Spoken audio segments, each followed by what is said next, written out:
નમસ્કાર વાલા વિદ્યાર્થી મિત્રો, કેપી કોચિંગમાં આપ સૌનું હાર્દિક સ્વાગત છે। વિદ્યાર્થી મિત્રો, આપણે જોઈ રહ્યા છીએ ધોરણ 6 વિષય ગણિત ગમત, તેનું પ્રકરણ 8 દશાંશ સંખ્યાઓ, તેનું અલંકાર સ્વાધ્યાય પોથીનું સોલ્યુશન આપણે જોઈએ છીએ। આગળના વિડીયોમાં આપણે જોયેલું પ્રયત્ન કરીએ 1 અને આજના વિડીયોમાં આપણે જોઈશું પ્રયત્ન કરીએ 2।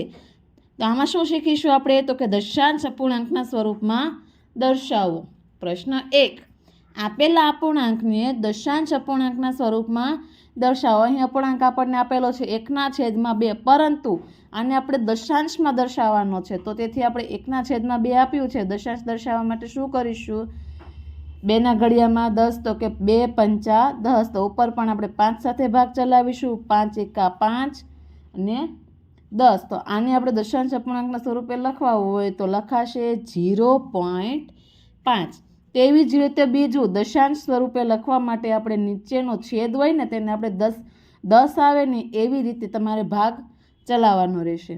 તો 3 50 આપેલું છે, તો 3 5ના ઘડિયામાં 10, તો કે 2 આવશે, તો ઉપર પણ આપણે 2 સાથે લઈશું। 3 દુ 6 છેદમાં 5 દુ 10, તો દશાંશ અપૂર્ણાંક સ્વરૂપે લખીશું 0.6।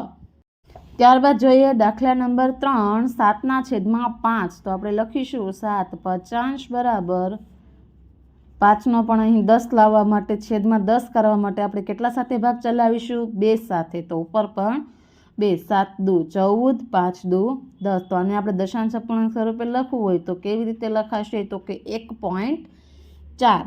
નંબર 4 5/2, અહીં પણ આપણે 10 લાવવા પડશે છેદ, તો 2 પંચા 10, ઉપર પણ 5 સાથે લઈશું। 25 25, 2 પંચા 10, તો દશાંશ અપૂર્ણાંક સ્વરૂપે કેવી રીતે લખાશે? 2.5। થેન્ક યુ વિદ્યાર્થી મિત્રો।